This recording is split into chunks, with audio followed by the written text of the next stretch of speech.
Dubai के king Sheikh Mohammad बिन रशीद अल मखदूम की interesting फरमाइश पर बुर्ज अल अरब की कंस्ट्रक्शन का काम चल रहा था। ये बिल्डिंग दुबई के रूलर के लिए बहुत ही ज़्यादा महत्वपूर्ण थी, क्योंकि इसी बिल्डिंग से दुनिया भर में इम्प्रेशन जमाना था और दुबई का फ्यूचर भी इसी बिल्डिंग पर डिपेंड कर रहा था। 1053 फीट ऊंचा दुनिया का सबसे ऊंचा होटल बनाने के लिए शेख मोहम्मद बिन रशीद ने दुबई के सारे खजाने भी खोल दिए थे। उनको पैसों की परवाह नहीं थी, लेकिन जो चीज़ उनको चाहिए थी उसको हर कीमत पर कंप्लीट करना बहुत ही ज़रूरी था। मसला ये नहीं था कि दुनिया का सबसे ऊंचा होटल बनाना है, मसला ये था कि इसे समुद्र के बीचों बीच बनाना है।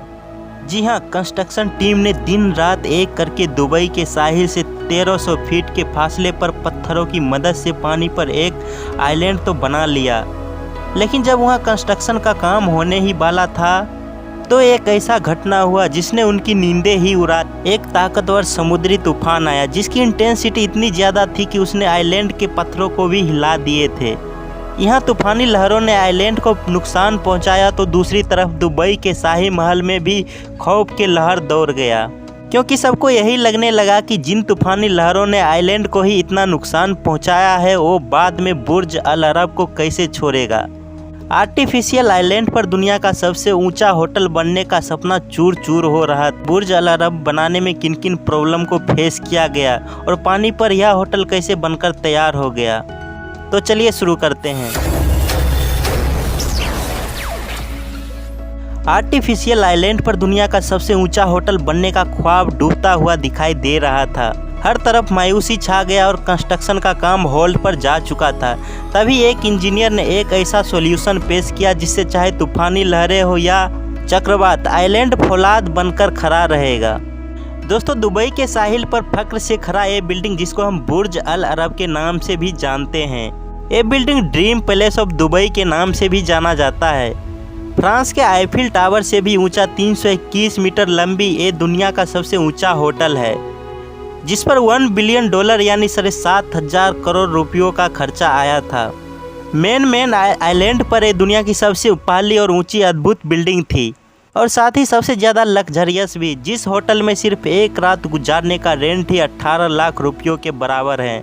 उस बिल्डिंग के शान और शौकत का अंदाज़ा लगाना आपको मुश्किल नहीं होगा, लेकिन दुबई के रूलर के लिए बुर्ज अल अरब बनाने का फैसला काफ़ी ज़्यादा मुश्किल था। जी हाँ, 1950s में दुबई मच्छरों का गढ़ हुआ करता था, लेकिन अब 1960s में दुबई से ऑयल निकलना शुरू हुआ, जिससे दुबई का हालात कुछ बेहतर होने लगा।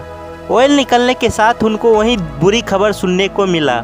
जियोलॉजिस्ट ने बताया कि इसमें से निकलने वाला तेल सिर्फ 2016 तक ही चल पाएगा, यानी दुबई के पास 2016 तक का टाइम था। उसके बाद उनके सर्वाइवल का कोई चारा ही नहीं था। शेख मोहम्मद बिन रशीद चाहते थे कि दुबई को एक टूरिस्ट स्पॉट बनाया जाए, लेकिन आखिर ये मुमकिन कैसे होगा, क्योंकि उस वक्त दुबई के पास सिर्फ 3 एसेट थे, सन, सी एंड सैंड। भला इस गर्मी में क्यों कोई दुबई आने वाला था। टूरिस्ट को अट्रैक्ट करने के लिए ये ज़रूरी था कि टूरिस्ट स्पॉट बनाया जाए, और यही वो स्पॉट था जिसका ख्वाब शेख मोहम्मद बिन रशीद ने देखा था। लेकिन ये सब इतना आसान होने वाला नहीं था। एक तो समुद्र में ही 7 स्टार लग्जरियस होटल बनाना था, और वो भी दुबई के कड़कती गर्मी में। इस प्रोजेक्ट में जो भी इंजीनियरिंग टीम हाथ डालेगी, ये तो तय थी कि उसे बिल्कुल लिमिट क्रॉस करना पड़ सकता है, और बिल्कुल ऐसा ही हुआ जैसा सोचा गया था। बुर्ज अल अरब के कंस्ट्रक्शन में ऐसे चैलेंजेस फेस करने पड़े जो उन्होंने इंजीनियरिंग के हिस्ट्री में कभी नहीं देखे थे।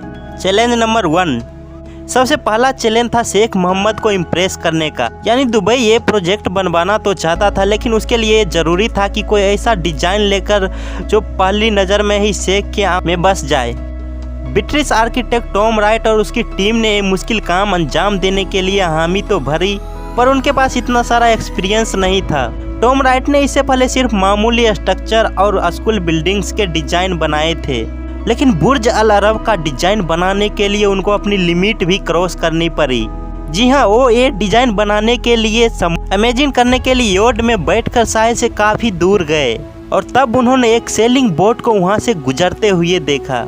टॉम राइट का कहना था समुंदर से देखने पर साहिल पर मौजूद सेलिंग बोट दूर से ही काफ़ी यूनिक लुक दे रही थी, और यही वजह था कि उन्होंने डिजाइन बनाकर शेख के सामने पेश किया। दुबई के रूलर ने जब ये डिजाइन देखा तो वो बहुत इम्प्रेस हुए और उनको फौरन अप्रूव कर दिया।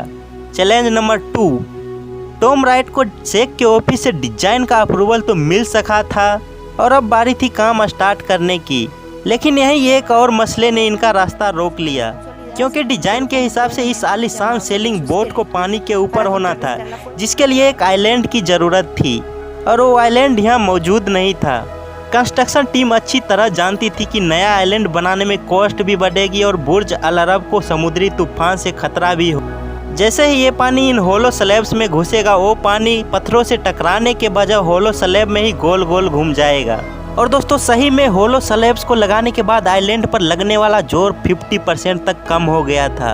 और इस प्रकार के प्रॉब्लम को फेस करते हुए इंजीनियर टीम कंस्ट्रक्शन का काम शुरू कर दी और बहुत मेहनत और चैलेंजेस को फेस करते हुए बुर्ज अल अरब का निर्माण पूरा हुआ। ऐसे ही इंटरेस्टिंग वीडियोज के लिए इस चैनल को सब्सक्राइब कर ले। आशा है कि इस वीडियोज में भी आपको भरपूर आनंद आया हो। वीडियोज को कर दीजिए लाइक और फिर मिलते हैं एक नई टॉपिक के साथ। जय हिंद।